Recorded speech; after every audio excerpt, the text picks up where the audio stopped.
Digital marketing के career में आपको कई सारी चीज़ें ना आपको सीखने के लिए मिलेगी, चाहे आप डिजिटल मार्केटिंग में हो या फिर आप सॉफ्टवेयर लाइन में हो या फिर आप किसी भी कंपनी में आप काम करते हैं। तो उसमें ना एक चीज़ जो अक्सर चलती रहती है, कभी कभी आप किसी कंपनी में काम करते करते वो कंपनी आप छोड़ देते हैं, और चाहे फिर कोई प्रॉब्लम हो गई और वो कंपनी आपने छोड़ दिया, वहाँ से आपको रिलीजिंग लेटर नहीं मिला, और आपके वहाँ के मतलब कि कोई भी डॉक्यूमेंट आपको आपके पास नहीं है, जिसे जिसे हम बोलते हैं रिलीजिंग लेटर, वो आपके पास नहीं है, एक्सपीरियंस सर्टिफिकेट नहीं है।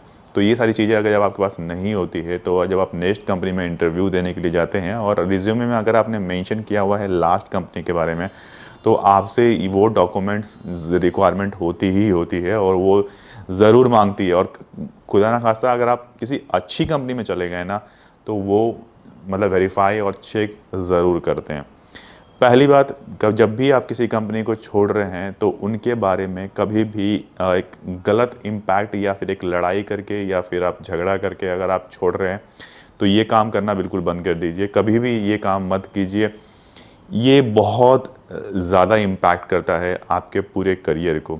देखिए, ये चीज़ें मुझे तब समझ में आई जब एक लास्ट कंपनी में मैं काम कर रहा था, और वहाँ पे क्या हुआ कि एक एम्प्लॉय था जिसका ऑफ़र लेटर वेरीफाई होने के लिए, जो रिलीविंग लेटर था वो वेरीफाई होने के लिए कंपनी के इन्फो वाली आईडी पर आया। और जब मतलब बाकायदा जो आप डॉक्यूमेंट देंगे ना, वो डॉक्यूमेंट स्कैन करके कंपनी भेज देती है आपके पिछले वाले कंपनी को, तो कि क्या ये डॉक्यूमेंट सही है, अगर सही है तो आप इस पर अप्रूवल दे दीजिए हमें। बल्कि आजकल तो थर्ड पार्टी कंपनीज भी आ चुकी है जो कि वो चेक करती है और अप्रूवल देती है। तो आपको थोड़ा सा ना, जब भी आप किसी कंपनी को छोड़ रहे हैं, किसी भी मन मुटाव और या फिर झगड़ा करके आपको बिल्कुल भी किसी कंपनी को नहीं छोड़ना है। हमेशा हेल्दी इन्वायरमेंट में ही कंपनी को छोड़िएगा, क्योंकि फ्यूचर में कभी ना कभी उस कंपनी से आपको काम ज़रूर पड़ेगा। मैं ये बात बता रहा हूँ और ये एक्सपीरियंस से बता रहा हूँ कि कभी भी झगड़ा करके कोई कंपनी को मत छोड़िएगा। और जब तक आप छोड़ रहे हैं, डॉक्यूमेंट्स आपके अभी तक पेंडिंग हैं, तो डॉक्यूमेंट्स पूरे ज़रूर ले लीजिए। और डॉक्यूमेंट्स लेने के बाद भी आपको झगड़ा करने की ज़रूरत नहीं है। देखिए, उससे कंपनी को कोई इम्पैक्ट नहीं पड़ने वाला, कंपनी को कोई फ़र्क नहीं पड़ने वाला आप कहाँ जाके काम कर रहे हैं। बल्कि अगर आप कल को वो क्रॉस चेक करने के लिए आपके डॉक्यूमेंट्स वहाँ पर आते हैं, तो वो उसके बारे में आपके नेगेटिव फीडबैक दे सकते हैं, जो कि आपके आने वाले टाइम के लिए, फ्यूचर के लिए वो ठीक नहीं है। तो मैं बोलूँगा ये काम मत कीजिएगा। देखिए, लास्ट कंपनी में मैं किसी का एम्प्लॉय ने डॉक्यूमेंट के ऊपर गलत साइन किया हुआ था, फॉर्जरी वाला साइन किया हुआ था रिलीविंग लेटर के ऊपर, और वही डॉक्यूमेंट स्कैन होने के लिए वो यहाँ आया। वो बंदा कनाडा में बैठा हुआ है, कनाडा में किसी कंपनी में उसका जॉब हो गया है और वो वहाँ जॉब कर रहा था, और वो लेटर अगर फॉर्ज अगर यहाँ भेजा गया, और जब मैडम ने देखा कि ये लेटर तो गलत है, इस पर जो साइन है वो मैंने नहीं किया है, वो किसी और ने किया हुआ है, तो अब अगर यहाँ से इन्होंने ये लिख दिया कि ये साइन मेरे नहीं है, ये गलत डॉक्यूमेंट है, ये हमने नहीं दिया है, तो जिस कंपनी में वो बंदा काम कर रहा है, वो वहाँ पे उसकी नौकरी इम्पैक्ट होती। वो बहुत हाथ पैर जोड़ा मेरी लास्ट कंपनी के ओनर को कि मैंने गलती कर दी, मैंने ये कर दिया, वो कर दिया, प्लीज़ सॉरी, प्लीज़ अगर ऐसे करेंगे तो मेरी नौकरी चली जाएगी।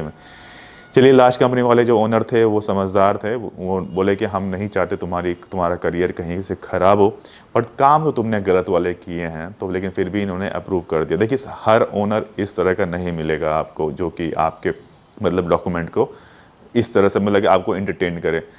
कल को क्या होगा, देखिए, ओनर की तो बात बहुत दूर की होती है, क्योंकि एचआर तक ही ये सारा बात निपट जाता है। अगर एचआर के पास आया और एचआर ने देखा कि ये साइन तो डॉक्यूमेंट्स जो है वो हमारे कंपनी ने इशू ही नहीं किए हैं, क्योंकि हर कॉपी का एक कॉपी बन के कंपनी में ज़रूर आता है।